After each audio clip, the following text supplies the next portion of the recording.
The story of Pakistan begins long before its official birth in 1947, rooted in the complex cultural, political, and religious fabric of South Asia. For centuries, the Indian subcontinent had been home to a mosaic of civilizations. Muslims, Hindus, Sikhs, and others had coexisted under various empires, including the Mughals, before British colonial rule altered the landscape. British control, established in the mid 19th century after the decline of the Mughal Empire, brought sweeping changes to governance, education, and economics, but it also deepened communal divisions. Policies often favored certain groups over others, and resentment brewed. By the early 20th century, nationalist movements had begun to take shape. The Indian National Congress emerged as a dominant force seeking independence. But many Muslims feared marginalization in a Hindu majority India. In 1906, the All India Muslim League was formed to represent Muslim political interest. Over time, its message evolved from seeking safeguards within India to demanding a separate nation altogether. The idea of Pakistan, a homeland for South Asian Muslims, was popularized by poet-philosopher Allama Iqbal and later championed by Muhammad Ali Jinnah. Once a member of Congress, Jinnah became disillusioned with the prospects of Hindu-Muslim unity. He emerged as the key architect of the demand for a separate Muslim state. By the 1940s, tensions had reached a boiling point. Communal riots flared. The British, weakened after World War II and facing growing unrest, sought a swift exit. In 1947, the Mountbatten Plan proposed the partition of British India into two sovereign nations, a secular India and an Islamic Pakistan. The decision triggered chaos.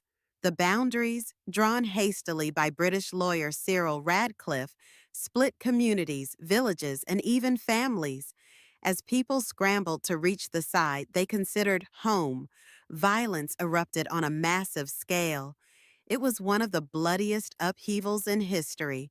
Trains arrived full of corpses, mobs attacked caravans, women were abducted, children went missing. Over 1 million people were killed. Around 15 million were displaced, making it the largest mass migration of the 20th century. On August 14, 1947, Pakistan was officially born. It consisted of two wings, West Pakistan and East Pakistan, separated by more than 1,000 miles of Indian territory. Muhammad Ali Jinnah became the nation's first governor-general. His vision was clear: a democratic, inclusive, and progressive state for all its citizens, regardless of faith. Yet, even in celebration, the wounds of partition ran deep. Pakistan began its journey amid chaos. With minimal infrastructure, few financial resources, and a flood of refugees to resettle. But despite the trauma of its birth, the people of Pakistan held on to hope, the hope of shaping a sovereign, unified identity on the world stage. With independence achieved in 1947, Pakistan entered its formative years amid overwhelming challenges. The country was born in crisis. Infrastructure was minimal, government institutions were skeletal, and millions of refugees flooded across its borders seeking safety and a new beginning. Muhammad Ali Jinnah, revered as the Quaid-e-Azam, assumed the role of governor-general. Despite failing health, he worked tirelessly to stabilize the new state.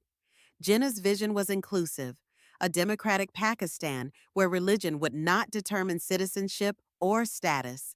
In a famous speech on August 11, 1947, he declared that citizens were free to go to their temples, mosques, or other places of worship. Religion was not the business of the state. But reality was more complicated. Religious violence had left deep scars, and Pakistan was already grappling with its identity. Should it be a secular democracy or an Islamic republic? When Jinnah died in September 1948, the nation lost its founding leader and unifying figure. Political uncertainty quickly took root. Liaquat Ali Khan, Pakistan's first prime minister, sought to carry Jinnah's legacy forward. He was instrumental in crafting the Objectives Resolution in 1949, a foundational document that declared Pakistan's future constitution would be based on Islamic principles while also ensuring rights for minorities. This marked the beginning of a long and continuing debate over the balance between religion and state. Liaquat also prioritized foreign policy. He steered Pakistan toward an alliance with the United States, rejecting an early invitation to visit the Soviet Union.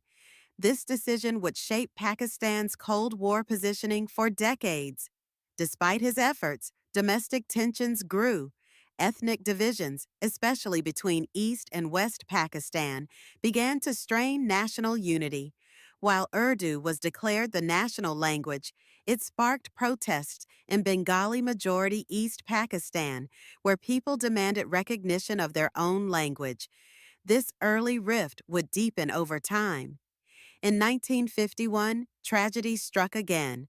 Liaquat Ali Khan was assassinated during a public meeting in Rawalpindi. His death marked the beginning of a pattern of political instability and unresolved investigations that would haunt Pakistan's leadership for generations. In the years that followed, the country was governed by a series of unelected bureaucrats and caretaker leaders. The challenge of framing a constitution exposed the fault lines between ethnic groups, provinces, and political ideologies. Delays and disputes plagued the process. It wasn't until 1956, nearly a decade after independence, that Pakistan finally adopted its first constitution, formally becoming the Islamic Republic of Pakistan. However, this moment of triumph was short-lived. Civilian institutions remained weak. The military and civil service, inherited from British colonial rule, grew increasingly powerful. While politicians debated ideals, these unelected institutions consolidated real authority behind the scenes. By 1958, Pakistan had seen a revolving door of leadership, deepening instability, and public disillusionment. The fragile democratic experiment was nearing collapse, setting the stage for Pakistan's first military coup and a new era of authoritarian rule. By 1958, Pakistan's fragile democracy had all but collapsed. Political instability, corruption, and a lack of strong civilian institutions had eroded public trust. In October of that year, the military stepped in. General Ayub Khan, then the commander-in-chief of the army, declared martial law, suspended the constitution, and assumed power as Pakistan's first military ruler. He claimed that the politicians had failed the country and that the army would restore stability and order. Ayub introduced sweeping reforms aimed at modernization. His regime promoted industrialization, launched major infrastructure projects like the Indus Basin irrigation system, and tried to present Pakistan as a model of development to the world. Under his rule, the country witnessed rapid urban growth and economic expansion, especially in West Pakistan. But this prosperity was uneven. East Pakistan, home to the Bengali majority, remained economically marginalized. Income inequality widened, and political dissent grew louder. Ayub's rule increasingly relied on authoritarian tactics, censorship, suppression of political opponents, and the manipulation of elections. In 1962, Ayub introduced a new constitution, establishing a presidential system that concentrated power in his hands. Political parties were restricted and basic freedoms curtailed. Despite early success, public dissatisfaction simmered beneath the surface. In 1965, tensions with India erupted into the Second Indo-Pakistani War over Kashmir. Though both sides claimed victory, the war ended in a stalemate. The Tashkent Agreement, brokered by the Soviet Union, was signed, but it deeply embarrassed Ayub domestically, as many Pakistanis had expected more decisive results. Discontent escalated. By the late 1960s, student protests, labor strikes, and public demonstrations rocked the country. In 1969, amid mounting pressure, Ayub resigned, handing over power to General Yahya Khan, who imposed martial law once again. Yahya's regime promised free and fair elections. In 1970, Pakistan held its first general elections based on direct voting. The Awami League, led by Sheikh Mujibur Rahman, won a clear majority, all from East Pakistan. However, the political elite in West Pakistan refused to honor the results, fearing a shift in national power. This decision was catastrophic. When negotiations failed, the military launched Operation Searchlight, a brutal crackdown on Bengali nationalists, students, and civilians in East Pakistan. What followed was one of the darkest chapters in Pakistan's history. Widespread atrocities, mass killings, and a humanitarian crisis unfolded. Millions of refugees fled to neighboring India. In December 1971, India intervened militarily. After a brief but decisive war, East Pakistan declared independence, becoming the new nation of Bangladesh. On December 16, 1971, Pakistani forces surrendered in Dhaka. The loss was profound, not just militarily, but emotionally and politically. Pakistan was left reeling, its unity shattered, and its military credibility deeply damaged. The Yahya regime collapsed, and Pakistan turned to civilian leadership once again in search of healing and direction. After the trauma of 1971 and the secession of East Pakistan, the nation faced a deep identity crisis. The military was discredited, the political leadership shaken, and the people emotionally wounded. Into this vacuum stepped Zulfikar Ali Bhutto, the charismatic founder of the Pakistan People's Party. A skilled orator and populist, Bhutto promised to rebuild Pakistan through democracy, empowerment, and a break from past failures. He became president in 1971 and later the prime minister under a new constitution. Under his leadership, Pakistan saw major reforms. Industries were nationalized, land redistribution was attempted, and efforts were made to uplift the poor. Bhutto also championed a new constitution in 1973, a document that still forms the basis of Pakistan's governance today. It reintroduced parliamentary democracy, reinstated civil liberties, and declared Islam as the state religion. Internationally, Bhutto pursued a more independent foreign policy. He hosted the Islamic Summit Conference in Lahore in 1974, advocated unity in the Muslim world, and began laying the groundwork for Pakistan's nuclear program, reacting to India's nuclear ambitions. However, his tenure was far from smooth. The nationalization policies alienated industrialists and strained the economy. Ethnic and sectarian tensions continued to simmer. Opposition parties accused Bhutto of authoritarian tendencies, especially after the 1977 elections, which were marred by allegations of rigging. Mass protests broke out across the country. The military once again seized the moment. On July 5, 1977, General Muhammad Zia-ul-Haq overthrew Bhutto in a bloodless coup. Bhutto was arrested, tried for conspiracy to murder, and controversially sentenced to death. In 1979, despite international appeals for clemency, he was hanged. His execution divided the nation and left a deep scar in Pakistan's political history. Zia's rule ushered in a very different era. His regime focused on Islamization, introducing hudud ordinances, enforcing Sharia-based laws, and embedding religious values into education, media, and the legal system. Public punishments and blasphemy laws were institutionalized. Critics argued that this blurred the line between religion and governance, with long-lasting consequences for civil liberties and minority rights. Zia also banned political parties, censored the press, and extended martial law under the guise of morality and order. Yet despite his repressive domestic policies, Zia enjoyed strong international support, particularly from the United States. That support came largely because of Pakistan's strategic role in the Soviet-Afghan War.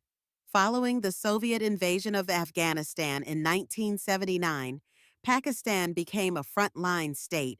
Billions in U.S. and Saudi aid flowed into the country. Weapons and training were funneled to Afghan Mujahideen fighters, a covert war that would eventually contribute to the rise of extremism and militancy in the region.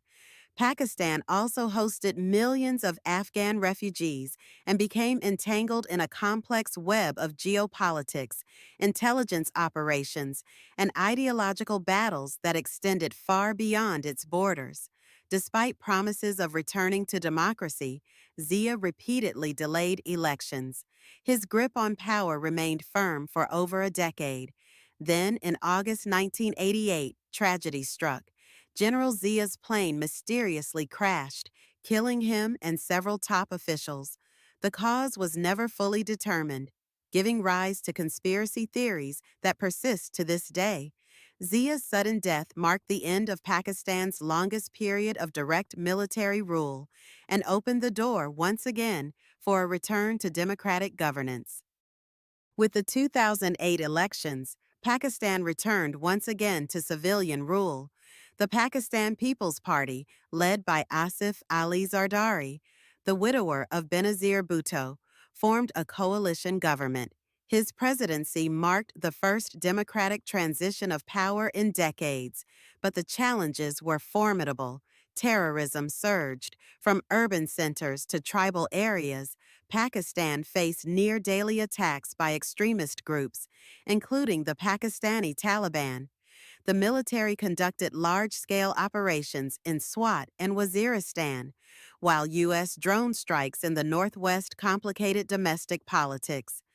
Meanwhile, relations with the U.S. grew tense, especially after Osama bin Laden was found and killed in Abbottabad in 2011. The covert raid, conducted without notifying Pakistani authorities, sparked outrage, embarrassment, and a breakdown in trust between the two nations. Domestically, economic instability, energy shortages, and corruption scandals tested public patience. But despite the turmoil, Pakistan made history in 2013. For the first time ever, a civilian government completed its full term and peacefully transferred power to another through elections. That year, Nawaz Sharif returned to office. His third term as prime minister focused on economic development and infrastructure, including the China-Pakistan Economic Corridor, CPEC, a multi-billion-dollar project that promised to transform Pakistan's connectivity and economy. However, his tenure was once again cut short. In 2017, the Panama Papers leak implicated Nawaz Sharif and his family in offshore holdings. The Supreme Court disqualified him from office, reigniting political tensions. Riding a wave of anti-corruption sentiment, Imran Khan, the former cricket legend and leader of Pakistan Tehreek-e-Insaf, PTI, won a landslide victory in the 2018 general elections. He promised a new Pakistan rooted in justice, accountability, and social welfare. But governing proved more difficult than campaigning. Khan's government struggled with inflation, unemployment, and economic pressure from international lenders like the IMF. His foreign policy balanced relations with China, the U.S., and the Gulf, while navigating regional instability, especially in Afghanistan following the U.S. withdrawal. In April 2022, Imran Khan was removed from office through a vote of no confidence, a constitutional move that he claimed was the result of foreign interference. His ouster led to widespread protests and political polarization, deepening an already fragile democratic landscape. As of today, Pakistan continues to wrestle with major challenges: a volatile economy burdened by debt and inflation, deepening political divisions, a powerful military that influences and sometimes overrides civilian leadership, and the ongoing struggle to balance Islamic identity with democratic governance. Yet, amid the uncertainty, Pakistan's people have continued to push for progress. From vibrant youth activism to growing digital entrepreneurship, civil society remains resilient.